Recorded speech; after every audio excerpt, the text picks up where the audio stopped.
In the previous video, we went through the process of actually getting this AntMiner ready to rock and roll. We had to do a little bit of prep work running it with the loud fans in order to get it ready for the quiet fans. We had to flash the firmware. We had to override the fan check, statically set the fan speed percentage to be 66%. And I also went ahead and configured my pool settings for pro hashing at the same time. Now's the part where we disassemble it and swap the fans out. So follow me along for another journey as we get started modifying our silent AntMiner. Let's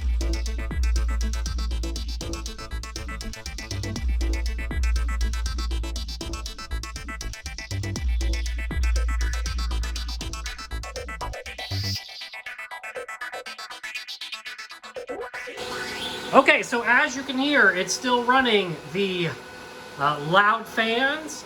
We've done the configuration, so now it's time to disassemble this guy, bring it upstairs so that I can modify it, and then plug it right back in. So, with these AntMiners, if you're new, you just unplug them. That's how you turn them off. Now, notice the fan keeps spinning. It holds that charge for a little while. So, you don't really want to touch this thing until you see your fan on your power supply stop spinning. So give it, 30 seconds or so, 60 seconds or so, just keep on spinning, and eventually it'll turn off, it won't be holding a charge anymore, and you can safely remove all of this stuff. Again, nothing here is warranted as what we're doing is safe, and you should do this. This is your risk that you do this all on your own, not financial advice, not advice on how to tamper with electronics. All of this is super risky. I'm just an average Joe off the streets. I'm not a professional. There goes that fan. So, proceed at your own risk. There we go. All right, let me unplug everything here. We're going to move it upstairs. We're going to take these fans off, modify the new fans, and put them on, and then we're done. Okay, so we're back in the operating room here. Let me do that. We're going to basically... There's not a whole lot to this part, actually. We are going to be disassembling the fans. We're going to take these fans off, which are really only held on by 4 Phillips head screwdrivers that are located in the corners. But first things first, we need to remove these fan plugs from the control board, just like this. These are the fans that have, or the wires that have all the colors in them. Now, a big thing that we're going to encounter, a big problem that we're going to encounter is you see these little grooves? These little grooves that are here, they kind of like, they're the guiding grooves for how these things should be slotted in. These do not match up with 4-pin plugs that are used. I'm going to say in the United States, these are not the same 4-pin plugs that are on our Noctuas. So we got a little bit of modification to do on the Noctuas. And it sounds scary at first, but it's really not bad at all. Trust me on this one. So, unplugged here. And now what we're going to do is take a screwdriver and simply unscrew the fans. Now, I'm starting with the back side of this unit first, and I'm doing that for a reason. When we take off this back fan, you'll have a good view of the hash boards. Now, this isn't how you actually do any work on the hash boards, but it's just a good view so that you can, if you want to pop a fan off and actually look at the condition of your hash boards, this is a great way just to get a peek in there and take a look at it. Again, this unit was just running, a couple minutes ago, so there's a lot of parts here that could actually be hot. These hash boards generate a tremendous amount of heat. That's why we have such powerful fans in the first place. So don't just stick your finger in here. That could be very dangerous. So, almost. Okay. So see, now, I've got a good view of those hash boards. My goodness, they're clean. They look brand new. This is the cleanest hash boards I've ever received. Man, this is just my lucky day. All right, so now this fan is, for the most part, trash. Just going to put it over here. Now, a thing to pay attention to. The way these units are laid out by default is, this is the control board up here. This is where the Ethernet plugs in right here. They suck air in and move it out the back like so. When I plug my fans in, my goal is to do the opposite because that's how I want my L3s oriented in my house. I have heard that this will also reduce your temperatures. I don't know if that's actually true, that it will actually reduce your temperatures, or if that's just because the fans that are blowing in the opposite direction sit closer to the temperature sensors. Man, that screw was really in there. I almost stripped it. There we go. Same with that one. But my point is I'm going to reverse the airflow. I've heard that does good things. I haven't tested it out myself. It has not impacted the performance of my other 5 L3s one bit. Oh, that one's really in there. Shoot.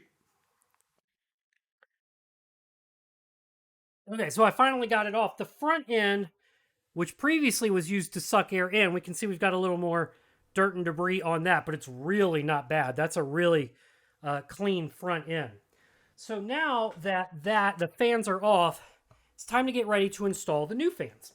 And like I said, these are going to require just a smidge of modification. So let me show you how I get this done. I'm going to take the fan out of the casing, and our goal, as you can see, hang on, there we go. These notches, I've got a notch basically on the 3rd pin instead of what we had. Let me bring the old fans back in here for 1 second. Here, I'm trying my best to hold them so you can see. The yellow one, or the tan one here, has the notches on the 1st and 4th pin, whereas the black one here has the pins on the 1st and 3rd pin. So this, it literally will not plug in. The black one will not plug in. The Noctua will not plug in with these notches there. So here's what we're going to do. We're going to take this Noctua fan, and we're going to take this razor, and we're literally just going to slice it off. So let me get a firm ground where I can do that. Let me move the AntMiner out of the way.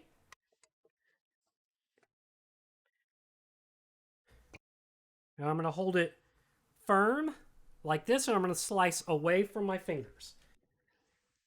You just put it flat down against it, and you kind of give it just a little saw action. And you got to do it a few times to make sure it's nice and smooth. There we go. Almost done. Give it a look. Looks good to me. Let's do it with the other fan real quick.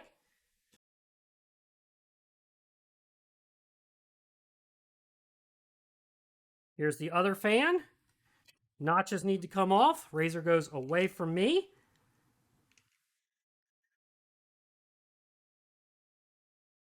This is the part where it gets kind of tricky.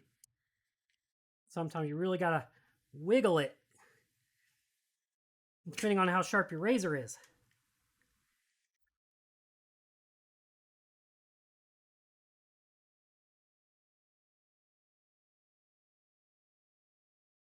That looks good to me too. Okay, so now we're ready to just screw these back in using the new screws, but also in a front to or a reverse direction. So what does that look like, the reverse direction? Well, that means, here's again my control board. I want the air blowing out the front of my control board this time. So the way that's going to look, when you see the label, that's blowing out. It blows out towards the direction of the label. So if I've got my label here, I'm going to rotate like that so that the front now looks like this with the label pointing out and the Ethernet up here. So taking my screws, I'm now going to attach the new fans. Okay, I do one corner, and then I do the opposite corner.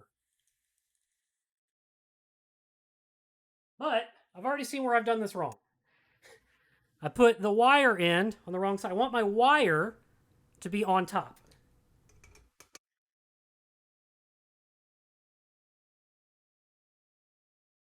Let me rotate this 180 degrees.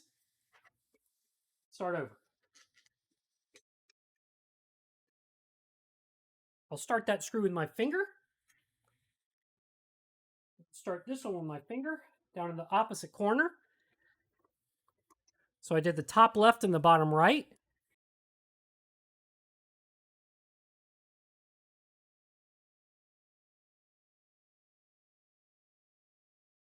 And now I'll just finish it up with the other 2 screws.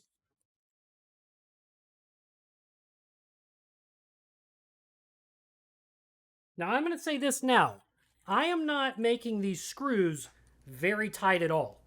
I just want them more or less to be just holding the fan in place. I don't want to get too close to rubbing up against the hash boards, which is what will happen under the hood, inside these boxes, if you screw them ultra tight. So fan number 1 is now installed. Moving on to fan number 2. The label side of this fan, because this is going to be the intake, is now going to go on the inside. So this, the black side, is going to be on the outside of my unit.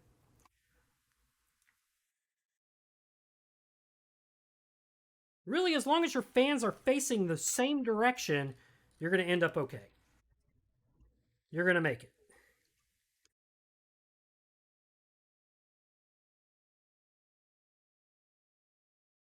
So, got my opposite corners in. Now we're just going to screw them in. The butt end of my screwdriver is rubbing up against the mic.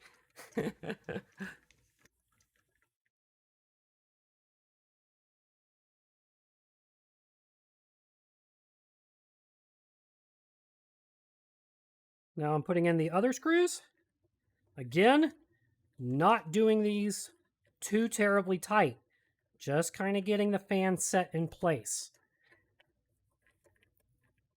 This way the fan won't fall off, right?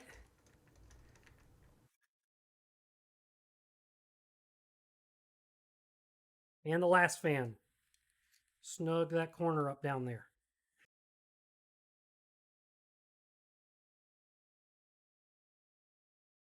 Okay, now, the final step. Oh, did I put this fan on upside down? That's okay, it's going to reach. All right, the final step is back to the control board and plugging these fans back in. So if you look at these actual pins right here, right? We're going to have a solid black side. Yeah, that's a better view. A solid black side, then you flip it over, and then there's a side with holes. The side with holes you want to be facing towards the power supply. So this is my side with holes. I'm going to slip it in like this. And the way this is looking now is this is the side with holes facing towards this. So the side with holes is closest towards this power supply right here. If you're also looking at the cables themselves, I don't know if this is going to stay the same, but the order of these cables, I'm reading them from left to right, looking like this with the power supply side facing me, blue, green, yellow, black. So I'll plug this one in, same drill.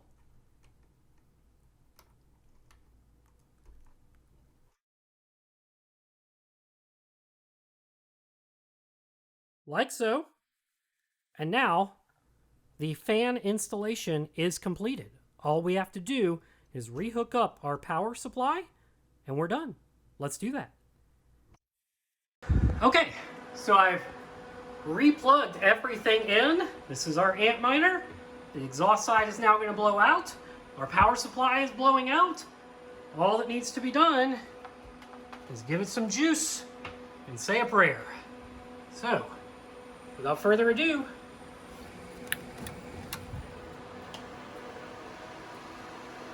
there she goes.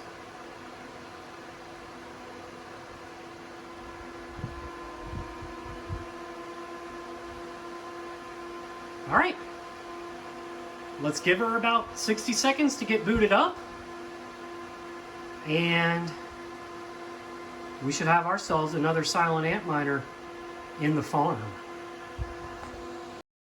So I walk back to my computer, refresh my screen, and what do I see but a happy AntMiner? Here I see my temperatures. Here, if I remove that, here I see I have no hardware errors. Here I see the fans are running at 66%, roughly at 2,000 RPMs.